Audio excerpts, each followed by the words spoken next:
The timing must be perfect. I can't let my anxiety cause me to make last-minute mistakes. It took me almost 6 months to get it right. I can't ruin everything now.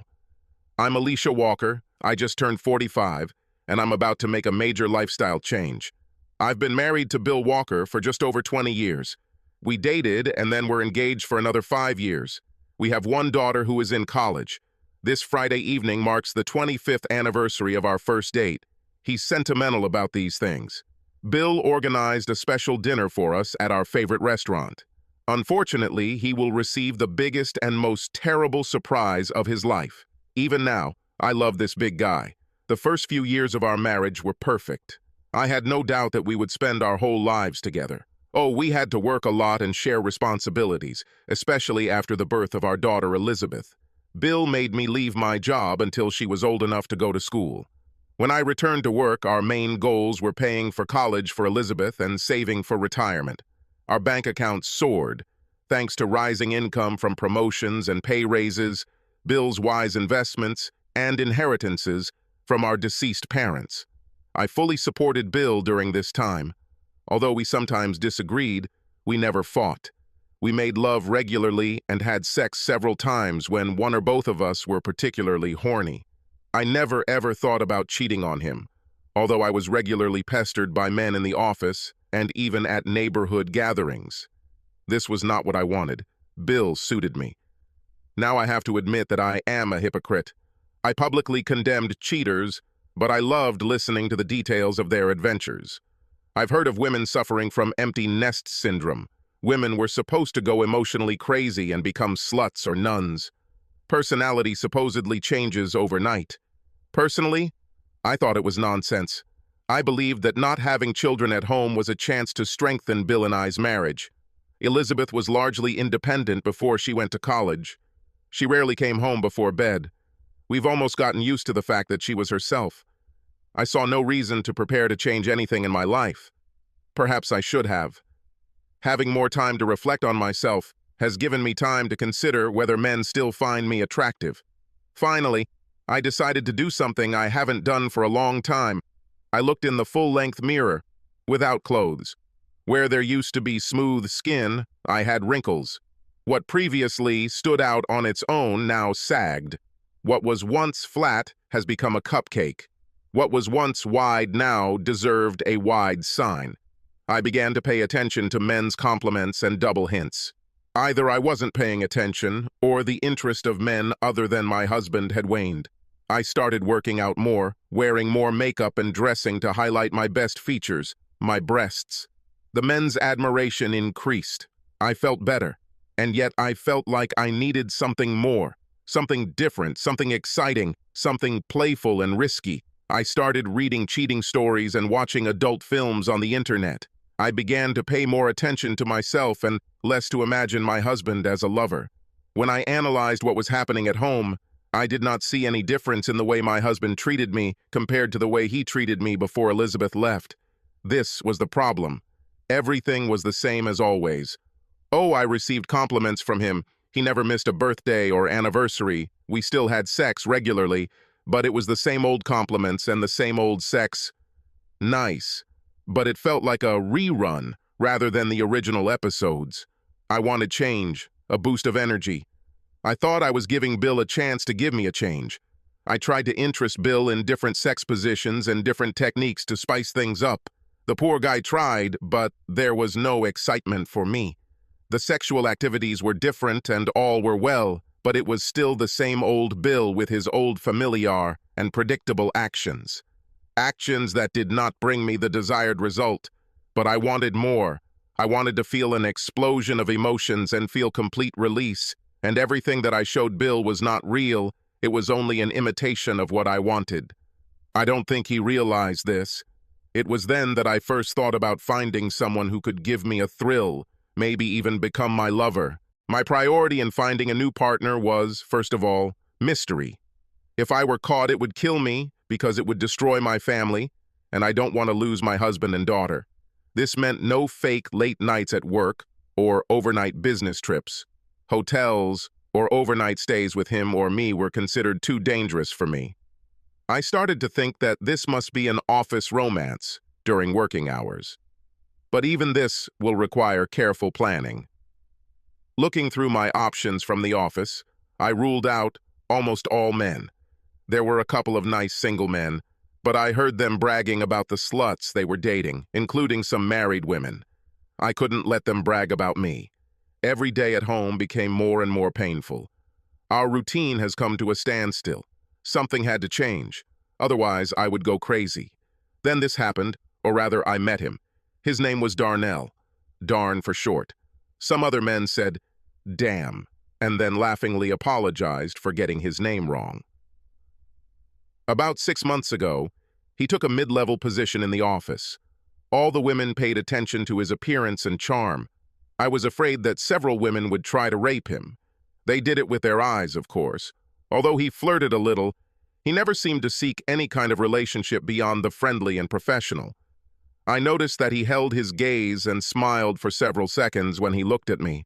My heart was fluttering, and I was looking forward to meeting him.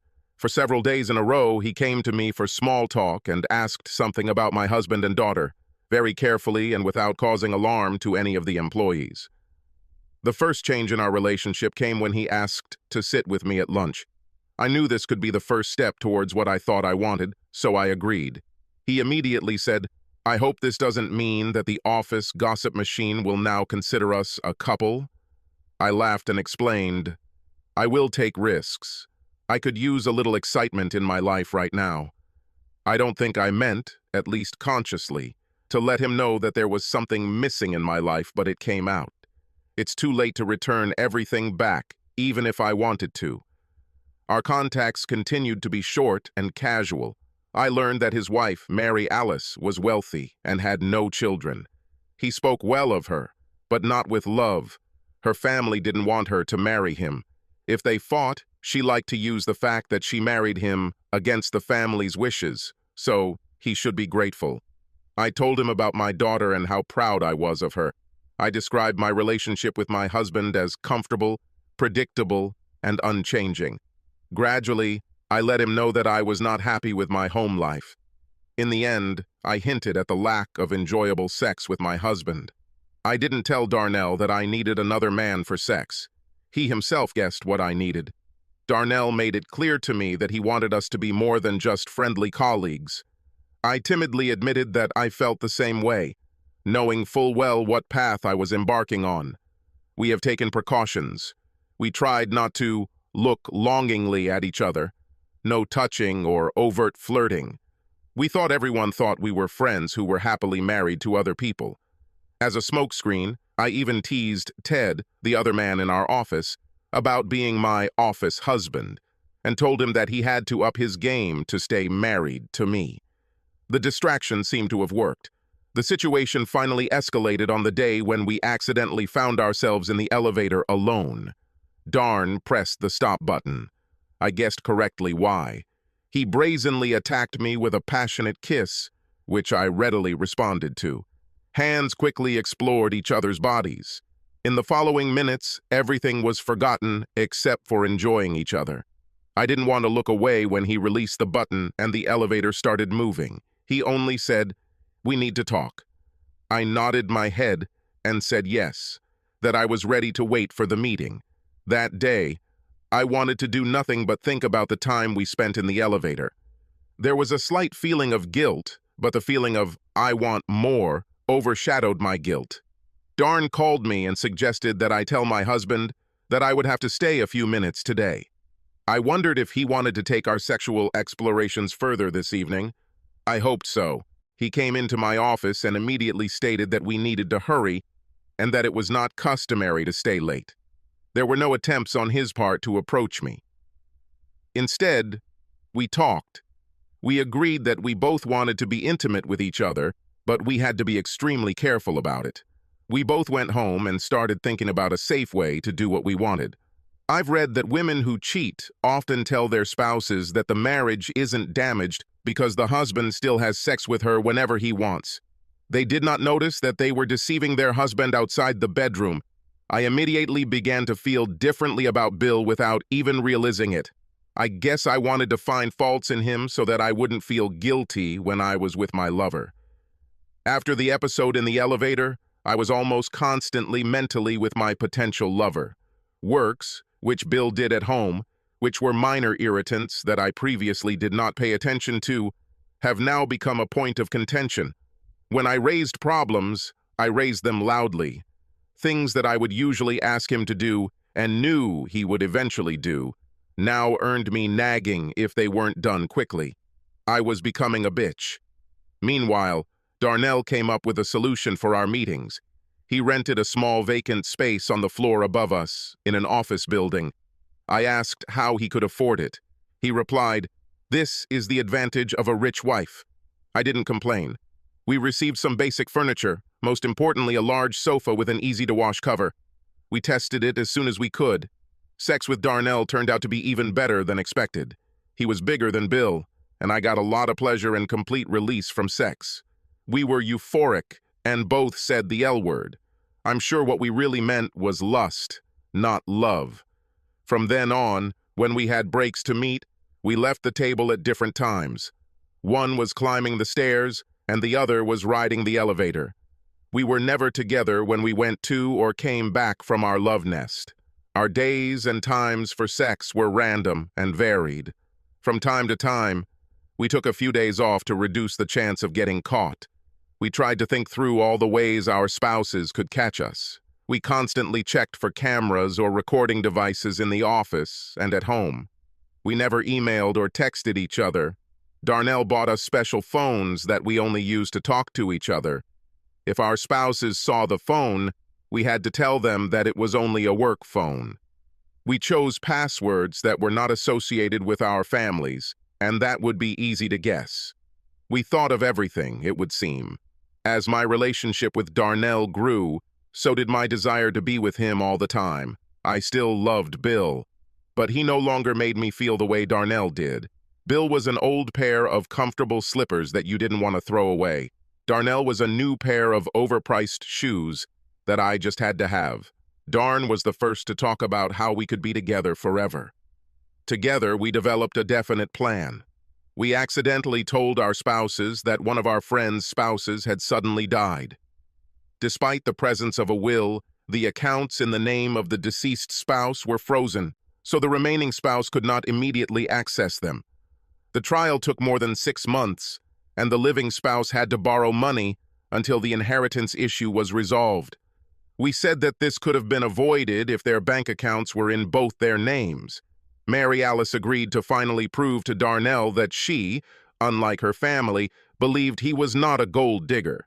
In our case, Bill took the hint and we both added each other's names to our existing accounts. It was he who suggested that the safe in which old jewelry, gold coins, and savings bonds were kept should also be registered in both of our names. I rewarded him with one of the best nights of sex I've had in a long time. It may have been Bill's body, but in my mind, it was Darnell. I didn't realize how differently I felt about Bill until Elizabeth arrived.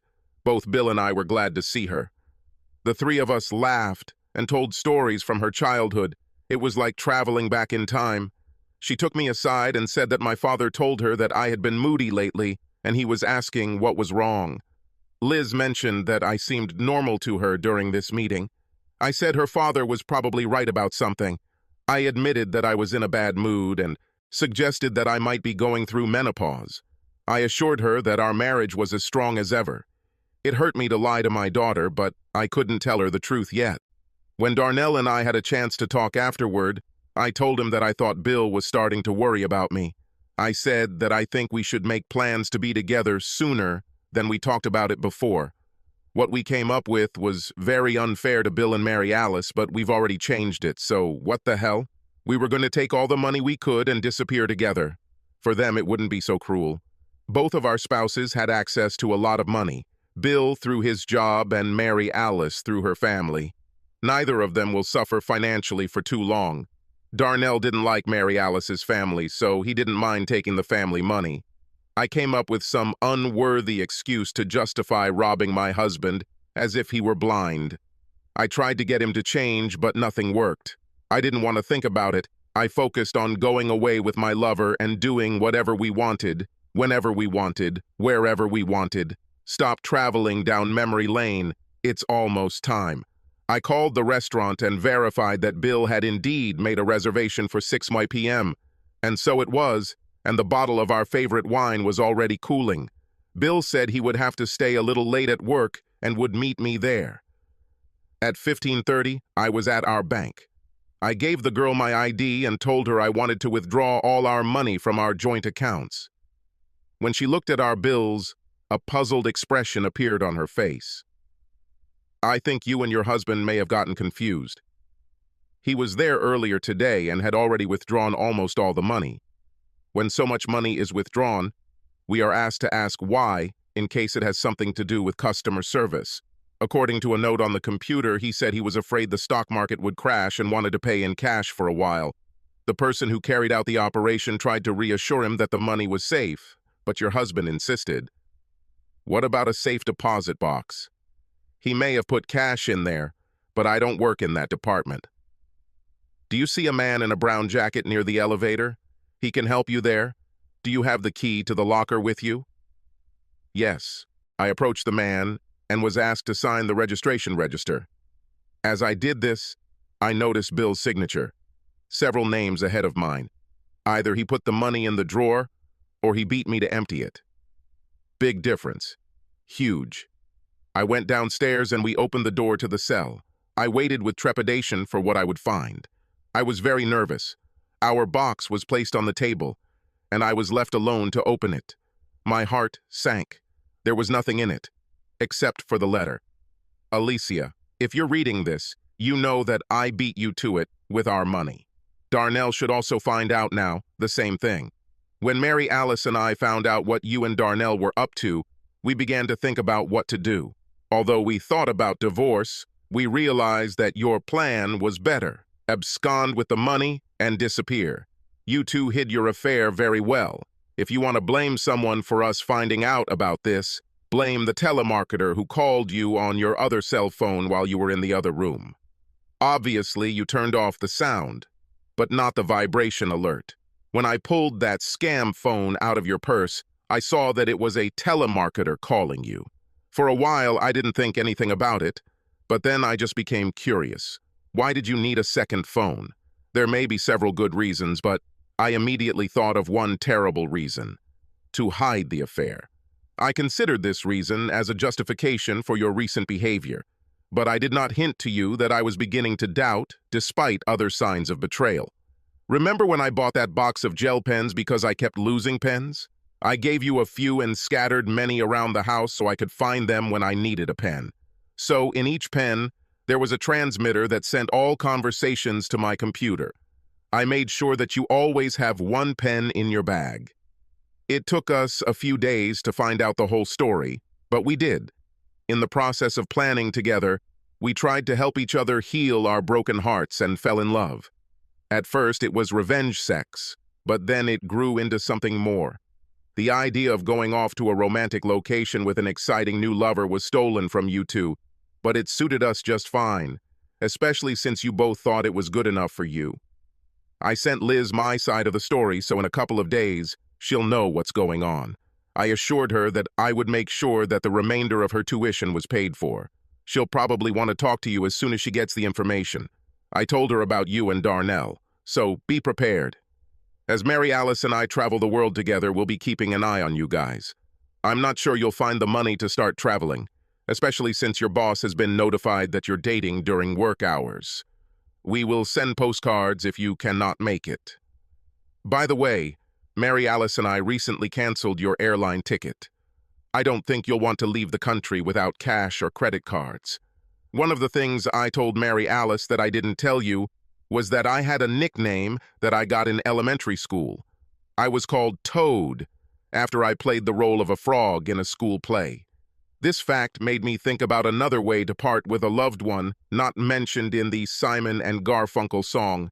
My version of what we do is, take it for the road, Toad. I'm sure this isn't funny to you or Darnell. It's a pity. We like it. I think I should thank you for almost 20 years of marriage and a wonderful daughter. Somehow, Hearing what you really think of me as a husband and lover and what you plan to do to me makes it difficult for me to play well.